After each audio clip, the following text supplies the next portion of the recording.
I am back doing this 20 by 20. It's a canvas that I am pouring over. To start off with, I'm using ProMarineTable Top Resin.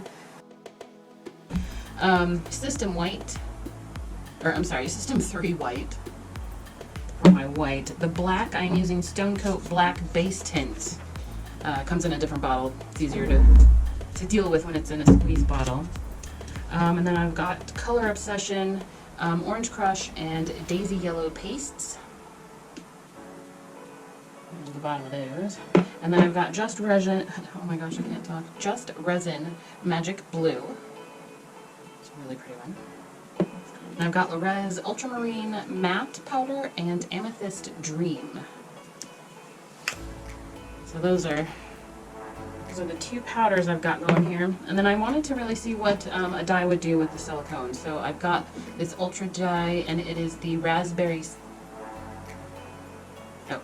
Beret. I wanted to say Raspberry Sorbet, but that's not it. And then I will also be using this 3-in-1 silicone.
This is just a silicone basting brush. I actually have several different ones. So you can use whatever kind you want. I'm just using this one because I got this from the dollar store.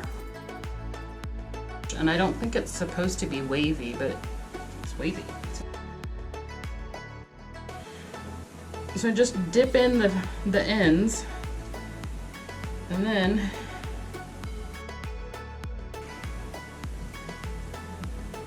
I just kind of dab it down.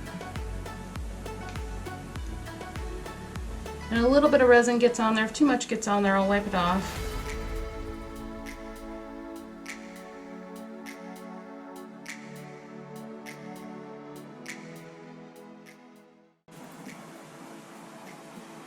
I really like this one because I think it's clumping together. I'm going to switch to a different one.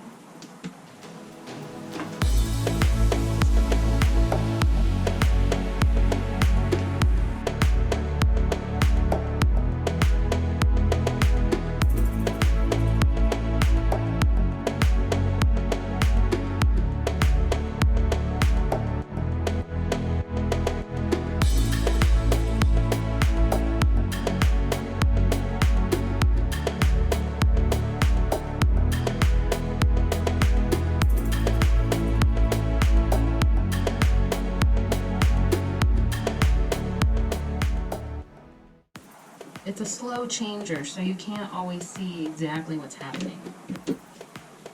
Okay, I think I'm close to being done. You see, I don't know if you can see, there's some divots here where the silicone got into this resin.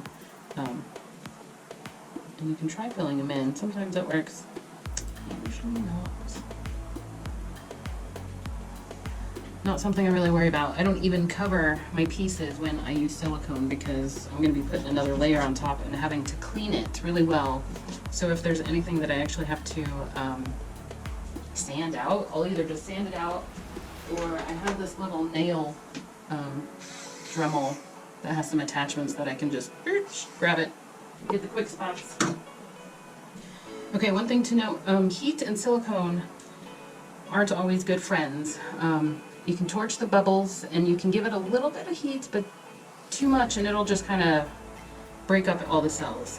So you don't want to give it too much.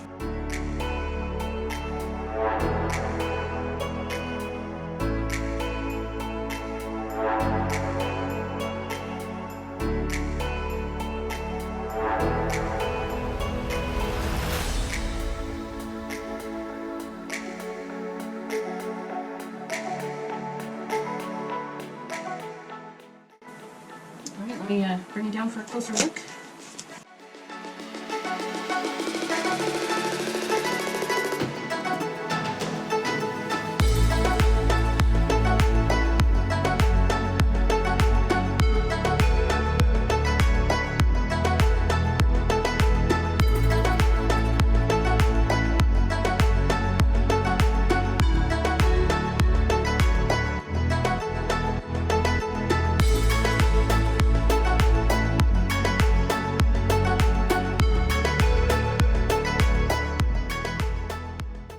So how I clean off the residue is I grab the blue paper towel instead of regular paper towel, just because it seems to grab oils better. And I just wipe it down really good. Try to get most of that residue off to begin with. You can see how much is on there. I use a lot.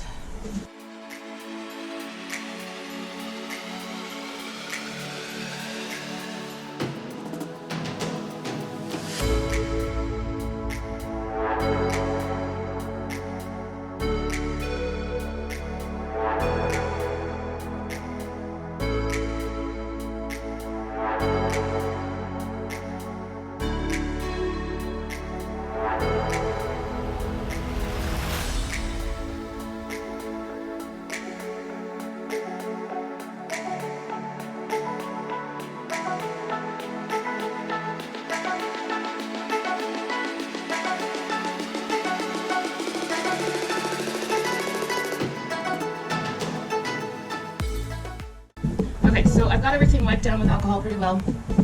Now a lot of people will just kind of sand at this point and pour their resin. I've found that even though I've cleaned it pretty well, there might still be some residue of the silicone left, and that will cause more pits in your clear layer, so you don't want that. So what I do is I spray it with polyurethane, and of course that is downstairs. I'm going to take this outside and I just spray it with the polyurethane. I give all sides a nice little coat and then make sure I do a second coat just to make sure everything is covered, and gives me the least amount of chance of craters and divots and pits coming up in the next layer. So I'm going to go spray that and I will be back. Okay, so I've got my resin mixed and I am using the Countertop Epoxy Premium FX POXY resin. And I just want to use clear and white on this layer. So I'm going to do kind of a base layer of clear and just the white. I have a few cups over here though. I'm going to have some clear resin in 2 of them in case I need either more white or I do want to add a color besides white.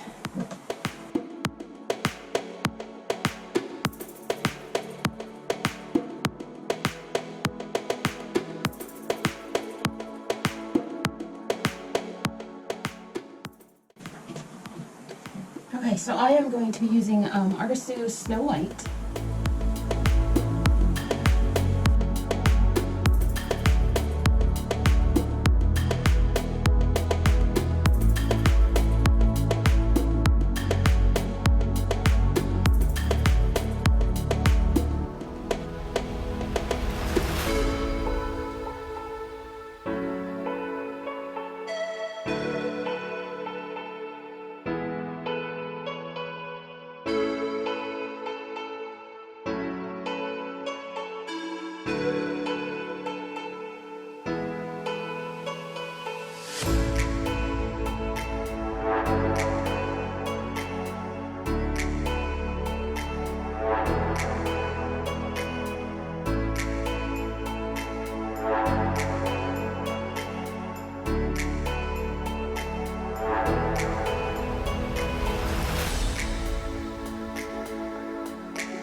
I'll let this cure and I'll bring you in for a closer look.